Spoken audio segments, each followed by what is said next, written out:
अस्सलाम वालेकुम, welcome to खेल जुनून और मैं हूं आपकी होस्ट फजीला नवाज़। तो हमें पता है कि आजकल हम जो बात कर रहे हैं वो है स्पोर्ट्स, क्योंकि हमारा एजेंडा है स्पोर्ट्स। लेकिन आजकल जो ट्रेंडिंग पे चल रही है वो है क्रिकेट।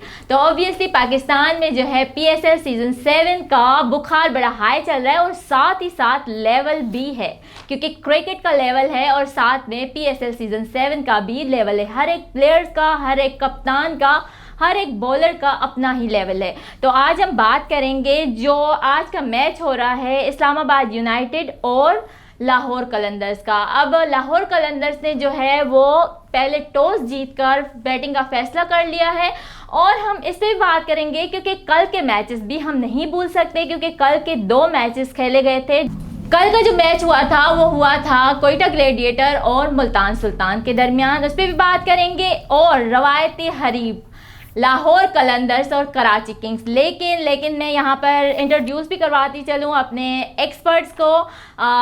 शाहिद शरीफ, अस्सलाम वालेकुम, कैसे हैं? बिस्मिल्लाहिर्रहमानिर्रहीम, वालेकुम अस्सलाम, अल्हम्दुलिल्लाह, आप सुनाएं? अल्हम्दुलिल्लाह मैं भी ठीक। एंड मोहम्मद बाबर, कैसे हैं आप बाबर? अल्हम्दुलिल्लाह मैं ठीक हूँ, आप ठीक है फजीला? अल्हम्दुलिल्लाह मैं भी ठीक। मेरे ख्याल में एक्सपर्ट आपने मुझे कहा था। आपको कहा था, दोनों को मैंने कहा है एक्सपर्ट। मेरे लिए तो दोनों एक्सपर्ट हैं आप। अच्छा, तो कल के मैचेस के बारे में आप लोग क्या कहेंगे? आज का तो मैच चल रहा है इस्लामाबाद यूनाइटेड और कोयटा ग्लेडिएटर, लेकिन कल के मैच पे हम लोग नहीं भूल सकते। और कल के मैच के हवाले से शायद आप क्या कहना चाहेंगे कि जो कोयटा और मुल्तान का मैच हुआ था? देखिए फजीला, जैसा कि मैंने आपको बोला था, कराची किंग मेरी फेवरेट टीम है और कल वो जीती है, तो मैं क्या कह सकता हूँ? क्या कह सकते हैं आप? हाउसफुल हो गया था लाहौर में और वहाँ पे मैच मार के आया। मैं तो बोल रहा हूँ PSL विनर, PSL जीत लिया कराची किंग ने। कराची किंग्स ने मुसलसल 8वीं शिकस्त के बाद जो है वो फाइनली कल जो है लाहौर कलंदर्स को उनके ही होम ग्राउंड में शिकस्त देकर पहला मैच जीत लिया। लेकिन मैंने आपसे पूछा था शायद कि मुल्तान और कोयटा के बारे में, आपने कराची का बताया। इतनी एक्साइटमेंट कि इसने मुल्तान और मुल्तान और कोयटा पे बात नहीं की, डायरेक्ट कराची किंग्स की जीत की इतनी खुशी के वो सेलिब्रेट कर रहे हैं।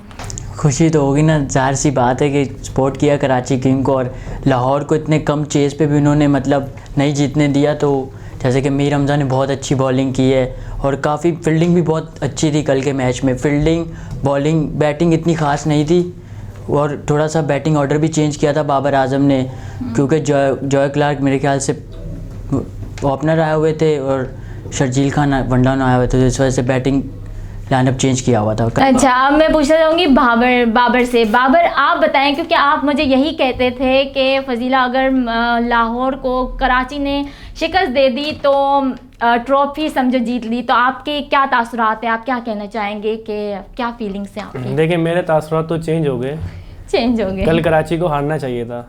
अब आप वजह पूछेंगे क्यों, कि मैं तो सपोर्ट कर रहा था कराची को। जी बिल्कुल, मैं वजह जानना चाहूँगी क्योंकि जो सपोर्टर था वो ओपोनेंट हो गया। How is it? देखिए, इसको आप यूँ समझे, मैं आपको एग्जांपल देता हूँ। फर्ज करें आपके पेपर हो रहे हैं, 4 पेपर आपके बुरे गए और 1 पेपर आखिरी आपने अच्छा दे दिया, तो इससे होगा क्या, नेक्स्ट डे फिर आप पढ़ाई नहीं करेंगे, आप फिर दोबारा जो है वैसे ही जो है वो चले जाएंगे। कराची किंग्स को मेरे ख्याल में शायद आखिर के मैचेस हारने चाहिए थे। इससे होता क्या, नेक्स्ट ईयर जो है वो और ज़्यादा बेहतर परफॉर्मेंस करता है। उन्होंने 2 मैच जीत लिए, वो ईजी हो जाएंगे और अगले साल फिर वो ये काम करने वाले। इन 2 मैचेस से कोई फ़र्क नहीं पड़ता। अभी तक तो एक ही मैच जीता है कराची किंग्स ने। अभी एक और जीत जाए इंशाल्लाह, क्योंकि कल भी कराची का मैच हो रहा है। और आप मुझे ये बताएं, थोड़ा हम बात करेंगे मुल्तान और कोयटा के हवाले से। इस पे आपको क्या लगता है कि कौन सा ऐसा टर्निंग पॉइंट था जिस पे जो है वो कोयटा ग्लेडिएटर हार गई कल का match? I think turning point तो आपको पता ही है, नवाज़ नहीं है टीम में, अफरीदी चले गए, तो काफ़ी जो लॉस हुआ है उनको। नवाज़ जो उनके मेन प्लेयर थे, तो उससे मोराल जो टीम का काफ़ी जो है डाउन होता है और उनके अपनी जो टीम के अंदर काफ़ी थोड़ी रंजिशें वगैरह चल रही फॉकनर की वजह से, जिसकी वजह से देखिए असर ग्राउंड पे होता है। ऐसी चीज़ों का असर जो है ग्राउंड पे लाजमी होता है। बिल्कुल। और शायद आप क्या कहना चाहेंगे? अगर टर्निंग पॉइंट की बात करें तो मैं तो रेली रुसो को तरजीह दूंगा, क्योंकि उसकी बैटिंग जो उसने की है 240, 245, वो उसी की वजह से मेरे ख्याल हमने इतना बड़ा टारगेट दिया है कोयटा ग्लेडिएटर को, जिसकी वजह से प्रेशर लिया। रन रेट अच्छा था उनका, शुरू के 10 ओवर्स में अच्छा रन रेट था, 10+ था, लेकिन विकेट्स, वही वाली बात है कि जब विकेट्स हाथ में नहीं रहती ना तो हमारे पास मैच भी नहीं रहता। तो वही वाली बात है कि विकेट्स गिरती गई और मैच निकल गया कोटा के हाथ से। लेकिन अगर देखा जाए कि मुल्तान ने जो है सबसे हाईएस्ट कल जो स्कोर किया है, सबसे हाईएस्ट पीएसएल का 246 का टारगेट दिया था, जो कि देखिए ये 246 तो अब इजी हो गया। आप बाकी इंटरनेशनल लीग्स भी उठा के देख ले तो 200 प्लस करना जो है कोई बड़ी बात नहीं। 2011-12 होता तो हम कहते कि हाँ बहुत बड़ी बात हो गई है, 200 प्लस स्कोर कर दिया है। आजकल की लीग्स में होता ही ऐसे, बैटिंग पिचेस बनाई जाती है क्योंकि कमर्शलाइज है क्रिकेट T20, लोग छक्के चौके देखने के लिए आते हैं। तो ये स्कोर जो है वो शायद मेरे ख्याल में जो है वो ईजी स्कोर है, क्योंकि बीच में 1-2 लीग्स में और भी ऐसा हुआ है कि 200 प्लस जो स्कोर कर चुके हैं। 200 चेस भी किया बाकायदा कोयटा ने, और 2 बार जो है कोयटा मेरे ख्याल में चेस कर चुकी है 200 प्लस भी। बिल्कुल। अच्छा, बात करते हैं यहाँ पर थोड़ी सी, अभी जो मैच हो रहा है कि लाहौर कलंदर्स का और जो है इस्लामाबाद का, तो इस पे लाहौर ने 197 का टारगेट दिया है इस्लामाबाद का। तो आप क्या कहना चाहेंगे कि लाहौर इस्लामाबाद ये जो है चेस कर पाएंगी टारगेट? मुझे तो लगता है आई थिंक इजीली इस्लामाबाद को चेस कर देना चाहिए, क्योंकि जिस टाइप की उनके पास बैटिंग लाइनअप है ये टोटल तो इजीली उनको चेस करना चाहिए। और अगर उनको आगे जाना है, क्वालिफाई करना है, तो प्ले ऑफ्स के अंदर पेशावर और इनमें जिनमें मुकाबला चल रहा है तो इनको लाजमी जो है वो ये मैच जीतना चाहिए, लाजमी मैच जीतना चाहिए। आप क्या कहना चाहेंगे? देखिए फजीला, कुछ कह नहीं सकते, जैसा कि कल पहली पिच पे सेम पिच थी, 245 बने दोपहर में और रात में 150 भी नहीं चेज हुए, सही है। तो मैं यही बोलूँगा कि कुछ कह नहीं सकते पिच का, कि कभी भी बॉलिंग कभी भी बैटिंग, मतलब वो खिलाड़ियों के दिमाग पे है कि उनको क्या गेम इजी लेके चलना है या गेम को उनको हार्ड बनाना है। मतलब आप ये कहना चाह रहे हैं कि जो है वो प्रेशर लेकर खेलना है, या प्रेशर जो टीम प्रेशर लेगी वो टीम हार जाएगी। देखिए मेरे नजरिए में यही देखा है, शाहीन का स्पेल जो बहुत इंपॉर्टेंट है। अगर शाहीन स्टार्टिंग में 2-3 विकेटें निकाल देते तो फिर मेरा नहीं ख्याल इस्लामाबाद कमबैक कर पाएगी। जी, आपसे पूछ रही हूँ कि इस्लामाबाद की जानिब से आजम खान ने बड़ा अच्छा परफॉर्म किया है, तो इस पर आप क्या कहना चाहेंगे? देखिए आजम खान जो है बहुत अच्छे प्लेयर है, नो डाउट, लेकिन फिर वही बात आ गई ना, उनको थोड़ा सा जो है अपने फिटनेस के ऊपर भी ख्याल रखना चाहिए, क्योंकि मैंने बीच में मेम वगैरह भी देखी हुई कि आजम खान गिरे तो जल्जले वगैरह आ गए, तो उनको थोड़ा सा जो है अपनी फिटनेस के ऊपर ख्याल करना चाहिए। रनिंग बिटवीन द विकेट्स उनकी जो इतनी अच्छी नहीं है, तो वो अपने चौके छक्के के ऊपर जो है वो करते डिपेंड करते हैं। आप क्या एग्री हैं बाबर की? बिल्कुल भी एग्री नहीं हूँ मैं इसकी बात से। आप एग्री नहीं है, आप क्या कहना चाहेंगे? देखिए सबसे बड़ी बात ये, इनको तो ज़्यादा एग्री होना चाहिए उनकी सेहत का देख के। देखिए सबसे पहले तो मैं ये बात बोलूँगा कि एक बात तो इन्होंने सही बोली है, जो से फिटनेस की बात है, सही है, फिटनेस का उनको अपना ख्याल करना चाहिए। और वर्ल्ड कप में भी जो T20 वर्ल्ड कप होता, पहले स्क्वाड में शामिल हुए और बाद में निकाले गए, पता है मेन बात तो वो फिटनेस ही थी, कि फिटनेस की वजह से मेरे ख्याल से नेशनल कप जो हुआ था उसमें 1-2 कैच ड्रॉप हुए थे, डाइविंग कैच थे जो ड्रॉप हुए थे इससे, तो उन्होंने देखा था कि फ़िटनेस तो इतनी स्ट्रांग नहीं है आज़म खान की, और वर्ल्ड कप खेलने जा रहे हैं, तो ऐसे मतलब वो क्या बोले हैं, शायद आजम खान को जो है फिटनेस की जो है वो टिप्स लेनी चाहिए शाहिद से, फिट कैसे रहते हैं। हाँ, अच्छा, हाँ, अब बात करें थोड़ी यहाँ पर राशिद खान के हवाले से, क्योंकि राशिद खान का आज का आखिरी मैच है और इस मैच के बाद वो लाहौर कलंदर्स के लिए दस्तयाब नहीं होंगे। तो आपको क्या लगता है कि राशिद खान के जाने से जो है वो टीम पर क्या असर होगा? क्योंकि लास्ट मैच पे, कल के अगर मैच में देखें तो राशिद खान ने बहुत अच्छा परफॉर्म किया है और 4 विकेटें दी हैं और 4 विकेटें ली हैं, और सिर्फ राशिद खान ने 17 रन्स दिए हैं। तो आपको क्या लगता है कि अगर राशिद खान के जाने से टीम पर क्या असर होगा लाहौर? देखिए बहुत असर पड़ेगा, मेन बॉलर है उनके, वो लेग ब्रेक बॉलर है, और राशिद खान नो डाउट जो है हर लीग के अंदर अच्छा ही परफॉर्म करते हैं, क्योंकि उनके मैंने एक बार देखा था कि उनके पास जो पता नहीं 5-6 ग्रिप जो है वो, शेन वॉन खुद परेशान हो गए थे, शेन वॉन एक ही ग्रिप से बॉल कराते हैं, और राशिद खान ने बताया कि उनके पास 5-6 अलग अलग ग्रिप्स है। तो आप देख ले एक बंदे के पास इतनी अलग अलग वैरायटी ऑफ बॉलिंग है, तो ऐसे बंदे के जाने से नुकसान तो काफ़ी होगा लाहौर कलंदर्स को। जी, शायद आपसे कल जो जमान खान ने भी बड़ा अच्छा परफॉर्म किया था, 16 रन्स दिए थे और 4 विकेटें ली थी, तो जमान खान की परफॉर्मेंस पे आप क्या कहना चाहेंगे? देखें सबसे पहले मैं फजीला, जैसे कि आपने पूछा कि राशिद खान के जाने से टीम को कितना नुकसान होगा, बहुत नुकसान होगा, क्योंकि आपने देखा है राशिद खान एक लेग बॉलर हैं, जैसे कि शादाब खान भी एक लेग बॉलर हैं, और जो उस्मान कादिर है वो भी लेग स्पिनर है। तो लेग स्पिनर की परफॉर्मेंस आपके सामने पीएसएल में कितनी अच्छी है, 4-5। और शादाब खान तो 4-5 और बहुत अच्छा फिगर था शादाब खान का, बॉलिंग फिगर। और शादाब खान इंजर्ड है, और इससे पिछले मैच में जो इस्लामाबाद लॉस हुई है उससे पता चलता है कि लेग बॉलर के टीम में ना होने से कितना नुकसान होगा, सही है। और आप अगर बात करते हैं कि उसके आने टीम में रहने से और निकलने से काफ़ी नुकसान होगा, क्योंकि देखिए जो ज़्यादा मैंने मैच देखे लाहौर के, वो बॉलिंग साइडेड मैच हुए हैं, बॉलिंग की वजह से जीते मैच। अच्छा, तो ये मुझे यहाँ पर थोड़ा बताइए कि बॉलर वाकई में एक बहुत ज़्यादा फ़र्क पड़ता है कि लेग बॉलर जो ना होने से। लेकिन आज के जो मैच में इस्लामाबाद ने चेंजेस किए हैं, वो मूसा की जगह हसन अली को लेकर आए हैं, जो कि लास्ट मैच में हसन अली नहीं खेले थे। तो आज क्या लगता है कि हसन अली परफॉर्म कर पाएंगे या नहीं?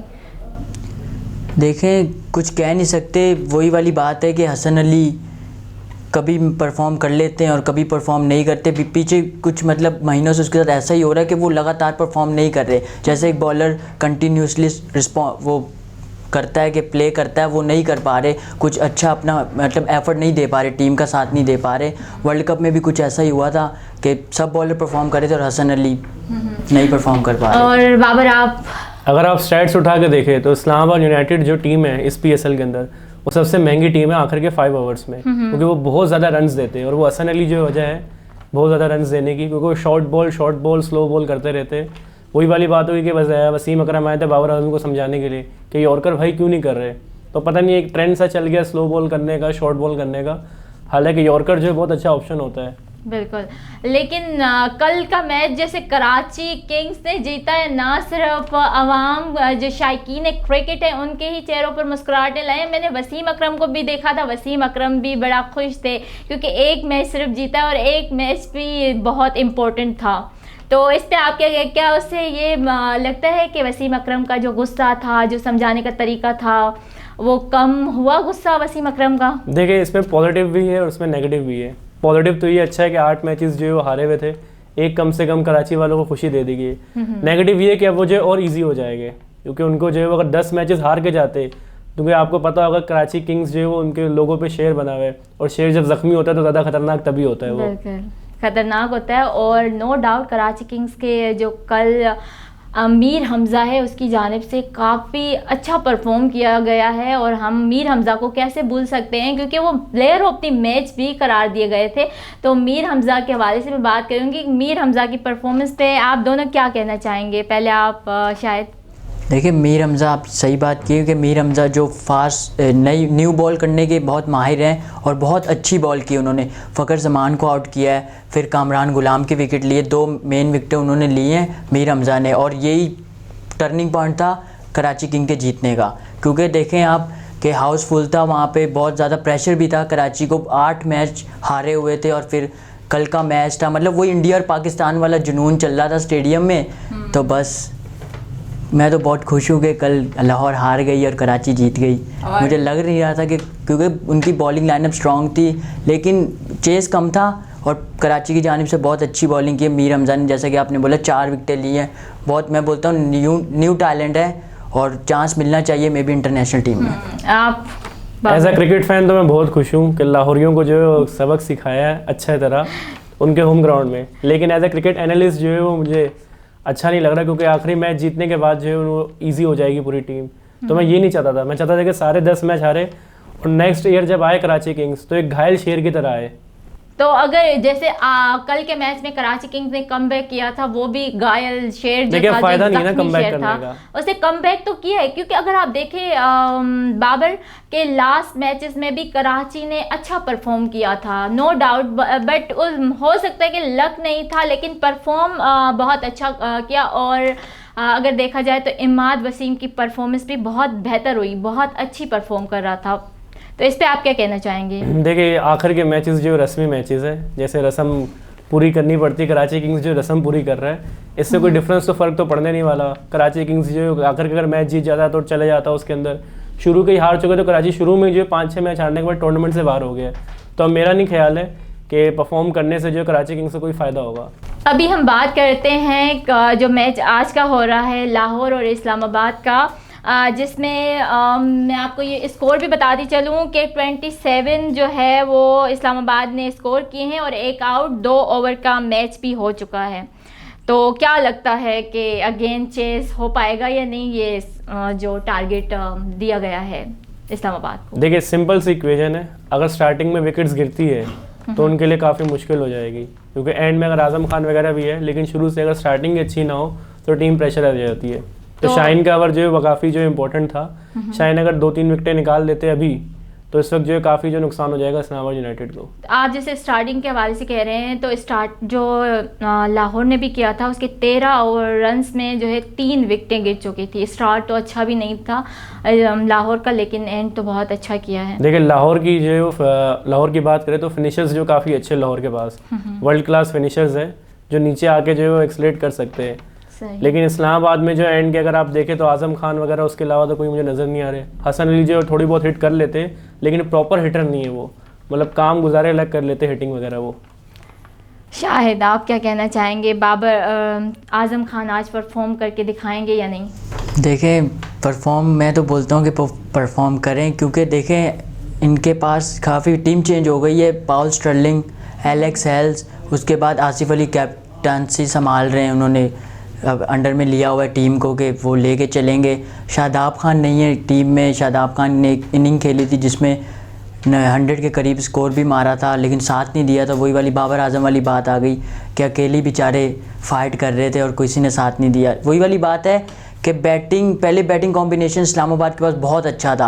8 नंबर तक इनके पास बैटिंग ऑर्डर था स्ट्रॉन्ग। आसिफ अली के बाद फ़हीम अशरफ के बाद हसन अली तक इनके पास बैटिंग ऑर्डर था। ऊपर शुरू में एलेक्स हेल, फिर पाउल स्टर्लिंग।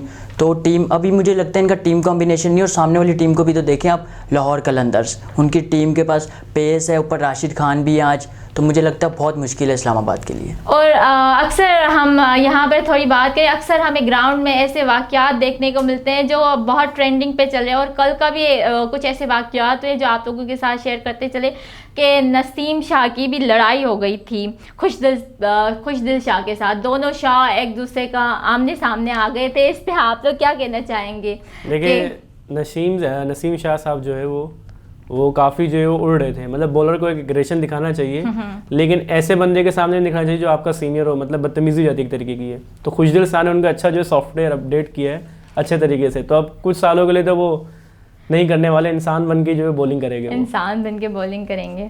देखिए मैं बाबर की बात से बिल्कुल एग्री हूँ। नसीम शाह मेरे ख्याल से कम एज है उनकी बहुत अभी, और बिल्कुल यंग। और वो मैंने देखा है कि सीनियर्स के साथ भी विकेट लेके आगे से मतलब वही बदतमीज़ी करना और ये वो, तो क्रिकेट में ये चीज़ नहीं देखी जाती। एग्रेशन अपनी जगह है, इन्जॉय अपनी जगह करना है विकेट लेके, लेकिन ये बदतमीज़ी के दायरे में आ जाता है कि आप खिलाड़ी आपका सीनियर है। खुशदिल शाह भी सीनियर है इसका, लेकिन कल जो खुशदिल शाह ने किया बहुत अच्छा किया है। मैं तो बिल्कुल खुशदिल शाह के हक़ में हूँ कि बहुत अच्छा किया है। वही वाली बात है कि मुंह तोड़ जवाब होता है ना, आखिर में चौके मारे उसने, 2-3 चौके मारे उसको नसीम शाह को, और बहुत अच्छा किया है। देखिए आपको जो है अपने बैट से और अपने बॉल से जवाब देना चाहिए। मुंह का यूज़ जो है या अपनी जो है वो एग्रेशन का यूज़ कम करना चाहिए प्लेयर्स को।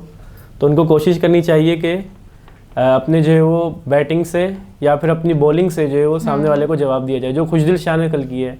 काफ़ी अच्छा जो है जवाब दिए। कल पता नहीं एक मूवमेंट मिस कर दिया हो, मेरे ख्याल से वो भी आपको देखने को मिलेगा, जब धानी ने विकेट ली थी और धानी भाग के जा रहे थे और नसीम शाह बैटिंग करने के लिए आ रहे थे। नसीम शाह ने आगे से बैट यूँ दिखाया था धानी को, वो वाली मूवमेंट मैं तो लाइव मैच देखा था, मैंने देखी थी। अब वो कैमरे के आगे नहीं आई, वो मुझे नहीं पता। मैं यही बात करने जा रही थी कि धानी ने जब विकेटें ली तो धानी ने बड़े अनोखे अंदाज से सेलिब्रेशन किया। पहली विकेट लेने के बाद भी जो है धानी ने सेलिब्रेशन किया और दौड़ते हुए वो सर के पास गए, विवियन रिचर्ड के पास।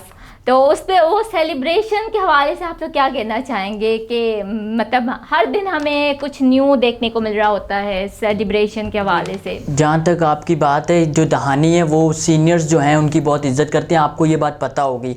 वर्ल्ड कप में जैसे कि धोनी के साथ उन्होंने काफ़ी पूछताछ कर रहे थे उनसे कि देखे कुछ प्लान्स बताएं ये वो आगे बढ़ने के लिए। धानी बाकी जितने भी सीनियर्स प्लेयर हैं दूसरी ऑपोजिट टीम्स के वर्ल्ड कप में, उन्होंने सभी के साथ मतलब कुछ ना कुछ बातचीत की है। मतलब धानी ये है कि वो सीनियर्स की इज्जत, वो इस वजह से कोटा के पास नहीं जा रहे थे कि विकेट लेके उनको चिढ़ाने या इस वजह से, वो वैसे ही एक उनका सेलिब्रेशन मूवमेंट है जो वो कर रहे थे कल। और उस पर सर विवियन रिचर्ड्स ने उनकी मतलब देखिए जहाँ तक मुझे लगता है तो जैसे जो धानी जो छोटे इलाके से आए हुए, तो ऐसे लोगों को जो अट्रैक्शन जो है बहुत अच्छी लगती है कि उनको जो है वो इंपॉर्टेंस दी जाए, उनको जो अट्रैक्शन मिले। तो धोनी वही करते हैं, विकेट लेके क्राउड के पास चले गए, उधर चले गए, तो उनको ये चीज़ शायद बहुत अच्छी लगती है। मेरे मानने में ये बदतमीज़ी भले ना करते हो वो, लेकिन वो ये अपने आप को जो इम्पोर्टेंट दिखाने की कोशिश कर रहे होते हैं वो। अच्छा, तो आप लोग मतलब ये कहना चाह रहे हैं कि वो सेलिब्रेशन अपनी इम्पोर्टेंस दिखाने के लिए कर रहे होते हैं, आपकी ये राय है? अभी मैंने आपसे कहा कि अगर आपको कोई पॉइंट प्रूफ करना है तो आप अपनी बैटिंग और बॉलिंग से, अपनी फील्डिंग से, अपनी परफॉर्मेंस से जो प्रूफ कर सकते हैं। ऐसी चीज़ें करने से जो है वो कुछ होगा नहीं इतना खास। तो हमने आज कल के मैच के हवाले से बात की और आज के मैच के हवाले से भी बात की, और अभी जो मैच चल रहा है उसका मैं स्कोर भी आपको बताती चलूँ कि अभी जो इस्लामाबाद का स्कोर है वो 33/2 और 3 ओवर कंप्लीट हो चुके हैं। और आज का मैच देखना ये दिलचस्प होगा कि किसके हक में होगा और इस आज के मैच का फातेह कौन होगा। तो इस पर हम कल बात करेंगे। टिल देन, अल्लाह हाफिज़ एंड टेक केयर।